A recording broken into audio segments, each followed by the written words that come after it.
Well, thank you very much, John, for having me, and for the others for being here online or in real time here around the table.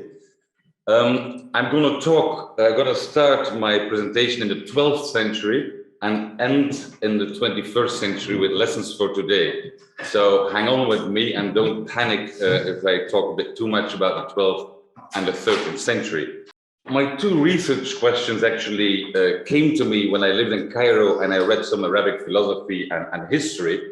And I wondered, first of all, what was the influence of Arabic philosophy on European philosophy? And if there was such an influence, second question, why don't we Europeans know anything about this? And I focused pretty quickly on one person, which was Averroes, the philosopher.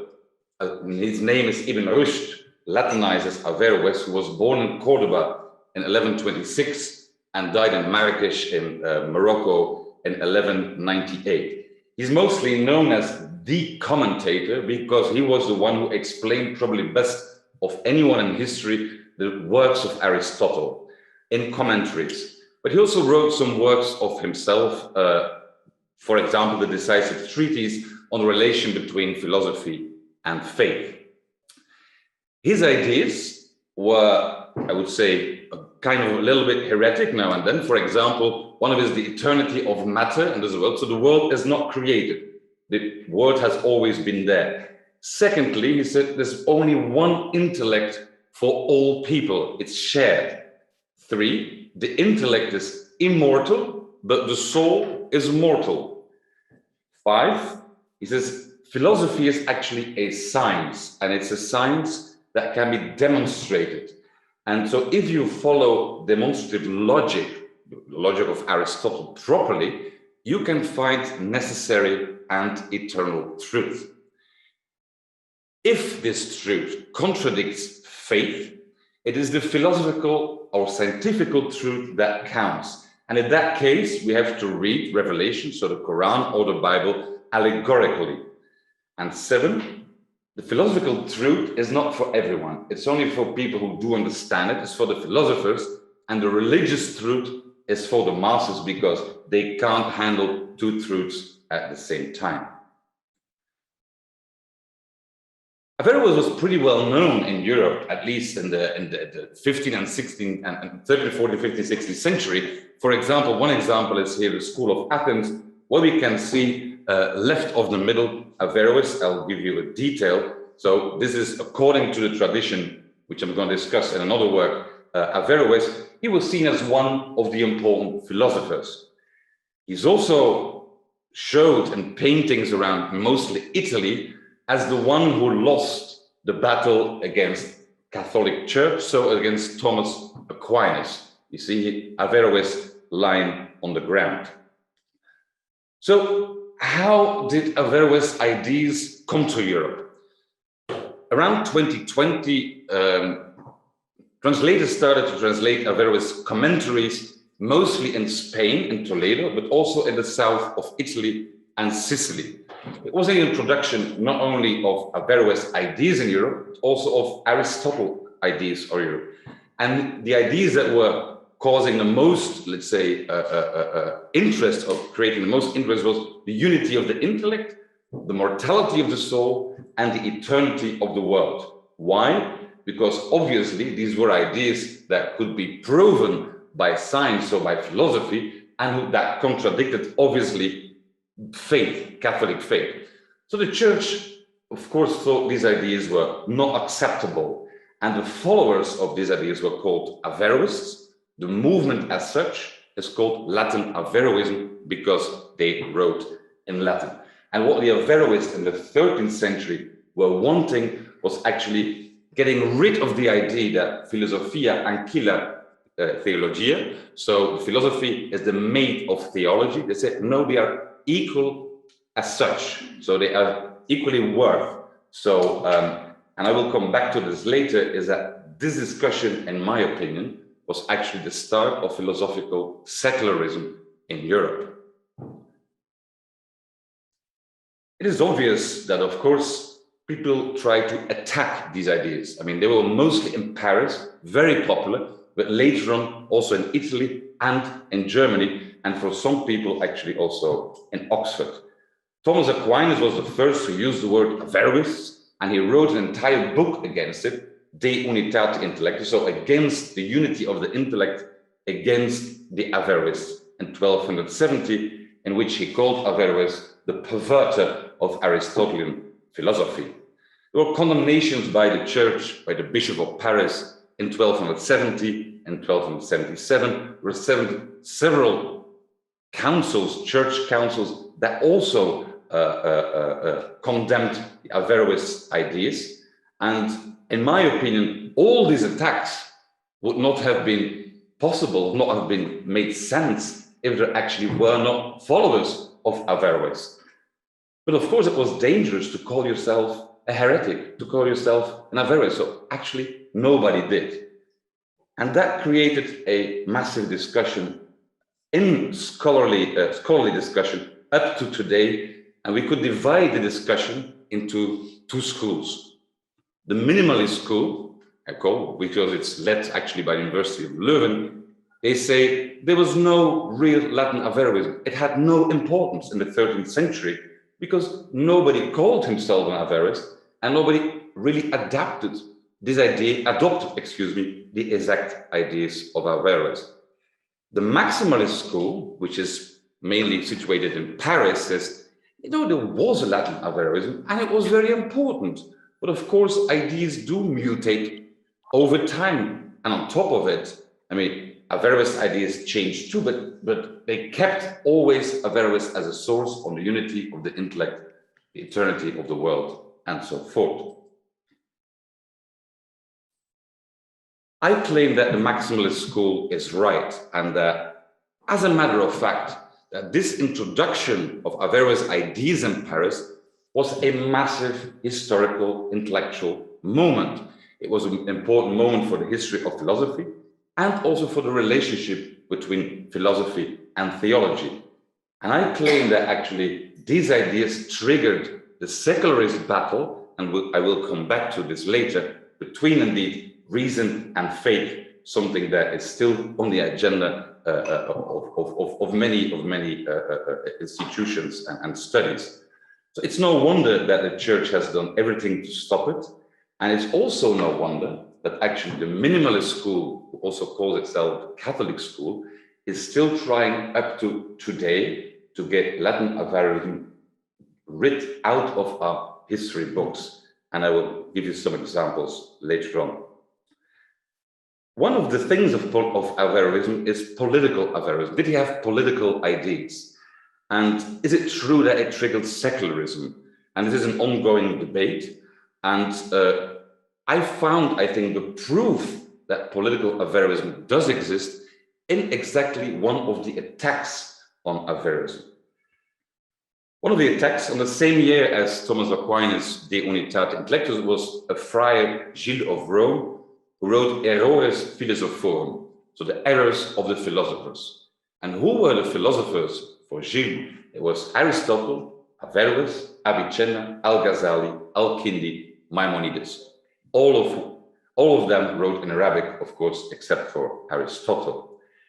And he summarized after his attack always what are the main errors of each philosopher. The one of Averroes, he said, that no religion is true, but that it can be useful. And this idea, I have found back actually in key political works, going from Marsilius of Padua, perhaps a bit less known, to Machiavelli, Spinoza, and Jean-Jacques Rousseau in Du Contrat Social, where they repeat this idea that religion is actually not true, but we have to use it in order to give people morality, ethics. And so if not, society is gonna turn into chaos. The conclusion of this first part of what I studied is that indeed Latin Averroism played an important role in the secularist awakening of Europe, that some of these ideas of Averroes had a long tail, for example, what I just mentioned, that there is still this minimalist school that is denying the existence of Latin Averroism, but I think that you can see, and through attacks that actually these ideas have lived on, and that these attacks made sure that people were reading the ideas of Averroes and actually used them up to, in my opinion, the 18th century. Let me turn to the second part, and which is then, how has this been seen in our history books? And for this, I had the pleasure of being several times in Oxford, where I read around 100 histories of philosophy in several libraries, one of which was, of course, our library at Harris Manchester College. I still have to thank Susan for all her help. So, and I found one particular very important history book of, I'm first going to go to today. Because what we read in the most recent history book, the one of A.C. Kraling, professor in London, published in 2019, the story read there is a story we all know. No? The philosophy started with Thales of Miletus. Before the Greeks, there was no philosophy. In the late Middle Ages, Aristotle and other classics were found back in abbeys and through some translations preserved in Arabic. And that other philosophy, like Arabic philosophy, is actually no philosophy, is theology. And the only role the Arabs played was the translation and transmission of Greek works. However, when you go to the 18th century, and one of the key history works that has been influential up to the end of the 19th century, actually, it was a completely different story. As you can read here, I mean, he talks about the philosophy of the, well, barbarians, so the non-Greeks, and about the Hebrews, the Chaldeans, the Persians, the Arabs, the Ethiopians, the Germans, and so forth. And then he talks about the Greeks as well. But also later, he talks about philosophy according to the Jews, the Saracens, or the Arabs, and the Christians. So everybody got its share. And according to Brucker, who spent actually 317 pages on what he called barbarian philosophy, so non-Greek philosophy, he spent just 240 pages on Arabic philosophy. And his view was that Roman and Arabic philosophy was influenced by Greek philosophy and early Christian ones, that Jewish philosophy was influenced by Zoroastrianism, the religion of the Persians, and that Christian scholastic philosophy was deeply influenced by Arabic and Aristotelian philosophy. So, in his view, and the view of many history books I've found who are older than this one, the idea was that European philosophy was influenced by the East several times, mainly ancient Greek philosophy, and then in the 13th and 14th century. And as I say, this is the same thinking that you can find back in l'Encyclopédie of Diderot and d'Alembert, the famous François Deslandes history of philosophy, and many other books of philosophy. So when did that start to change? And I think that I have been able to trace it back to the University of Göttingen, mainly to the guy called Christoph Heumann, who was a professor of theology and philosophy there. And he claims that actually these ancient philosophers, the Chaldeans and Persians, they weren't philosophers, they were priests. And they wrote nothing than stupidities. And he said that the truth, and here we get some Enlightenment thinking, is that the truth has come out gradually towards the real truth in the 18th century, and this truth is only to be found in Christianity. The Christian truth is a truth, and the Greek philosophers did prepare for that truth. And why did it happen in Europe? You know, for example, Montesquieu, his idea is that we had the right climate, and also we had a political system where people are free. I will come back to that.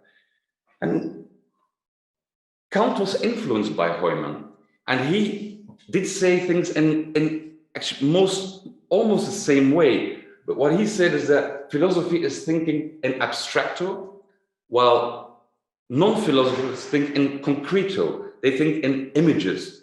And all the non-Greeks actually didn't think in abstracto, they think in images. So they are not philosophers. And he said the Persians and Arabs did use some speculative mind and did use some abstract ideas, but actually they just borrowed and stole it from Aristotle and the Greeks. If we go to Hegel, Hegel even goes one step further. And he says that actually he can only call, there's only two periods of philosophy, is the Greek period and the Teutonic period, so the German period.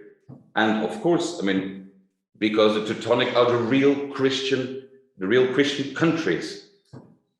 The East, he says, only the one individual is free, the despot. In Greece, a few were free, but in the Teutonic world, we say all men are free, and that is why we, the Teutonics, are the real philosophers. Again, Arabic contribution was one of translations and transmitting.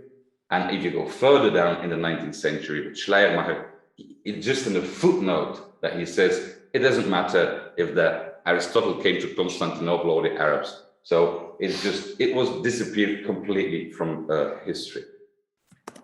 However, it did come back with a small vengeance through a publication in Paris of a book by Ernest Renan called Averroès et l'Averroïsme, where he put the influence of Averroès back on the agenda, and he says his ideas had a long tail. So, and you find, after this publication, interestingly enough, you can find again Averroism in histories of philosophy. However, also Renan said that Semites were incapable of philosophy. He said in other books, but that's another thing. So you saw a comeback of these ideas, and then interestingly enough, the church again stepped in. I'm not saying just about history of philosophy, but it was Leo XIII and his famous letter Aeternae Patris, in which he asked intellectuals to put Thomas Aquinas back on the agenda and to defend, just like Thomas Aquinas, again, the religion. You have to think the 19th century. I mean, Auguste Comte, atheism was becoming very important, so this was the counter-attack. They founded, actually, especially to do that, in Leuven, University of Leuven, an Institut Supérieur de Philosophie, with as only goal putting Thomas Aquinas back on the agenda.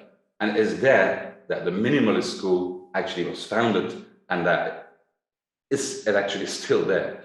So, and what they are saying, and I have found this back in several and many books, is that freedom, democracy, and secularism is something that comes out of Christianity. So it's not opposed to Christianity, like the old idea, I mean, church and Averroes. No, it comes out of Christianity. So I can give you many books, even that are published today, that give this as their main idea. And then you see that in the histories of philosophy, this is coming back. And one of the main histories in English of philosophy was written by Frederick Coplestone. And in the first edition, he talks about the great philosophers of medieval Islam, men like Averroes, Avicenna. They were more than transmitters or commentators. They changed and developed the philosophy of Aristotle. And he said there was a massive influence of them on European scholastic philosophy. And he used the word Latin Averroism. But in his second edition of the same book, he refers only to Van Steenbergen and the minimalist school. And suddenly the discourse changes completely. And he don't use Latin Averroism anymore, but Aristotelianism. So the Averroism has disappeared again from the history of philosophy. And many of the books on history of philosophy written after Coplestone referred mostly to Coplestone. So the conclusion of part 2, and I'm coming to an end here, is that in most histories of philosophy today, we read that there's no philosophy before the Greeks. There is no connection between Arabic philosophy and European philosophy, and that Arabic philosophers was actually theologians and were nothing more than transmitters of Greek philosophy back to Europe. So let's say the conclusion of what I've been reading is that in general, and in a way, of course, to my, it's an answer, I think, to my first questions, is that indeed Christoph Heumann, the Enlightenment philosophers and historians of philosophy, and the minimalist Catholic school actually have won the argument so far. So that is the reason why it disappeared from our books, our history books of philosophy. Let me conclude with lessons for today, which is perhaps the reason why I also started this long study of history of philosophy. Is one interesting thing is that, the first lesson is that by attacking an idea, you actually help to spread an idea. I mean, we have seen this with Gilles of Rome, with Thomas Aquinas. I mean, and we actually see exactly the same today on Twitter and on other places. So people always attack something by quoting it, and actually by doing this, they help to spread an idea. So stop doing that. Secondly, I mean, perhaps not surprisingly, but it was much harder, much bigger than I thought, is that our ideas on history or philosophy, but perhaps in general, are deeply influenced, are real products of ideological battles of the past. And the way we think is actually, I mean, a result of what people have been selecting for us centuries ago. Three, and I think this is an important point, at least for me, is that this idea of clash of civilizations only as a dystopia is a wrong idea. I mean, of course, if you live in a city like Brussels, where 60% of the people are not born in Belgium, it creates frictions. But at the same time, I think what I have seen during this research is that real progress in thinking often come from clash of ideas in places that are indeed on borders of civilization, like, for example, in Spain, in Toledo, or, for example, the south of Italy and Sicily. Multicultural hotspots like Baghdad in the 9th century, where translations will be done from all languages around. I mean, these were the places where steps have been taken forward in science and in philosophy. And I think the essence of multiculturalism is probably indeed, these are the places where we can move forward. Four, I think, now I'm convinced that Arabic culture and philosophy is not something strange in Europe that has come recently and just has to adapt to our European culture. No, it is a constitutive part of Europe, of our culture since many, many centuries. And I think it is important to recognize this. And five, I think that human civilization and the history of philosophy has moved forward thanks to many contributions. And a lot more research needs to be done. I mean, I think we already stand at the beginning of this.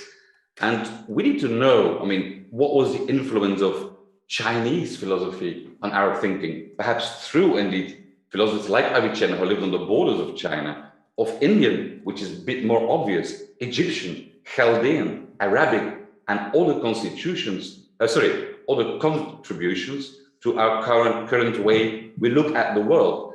And I think it is perhaps time to reinstall this Renaissance, would say, Enlightenment, universalistic idea of history instead of the Eurocentric one that we have been grown up and that we are still reading today. I will stop here, so perhaps there's some more time for some questions. Thank you.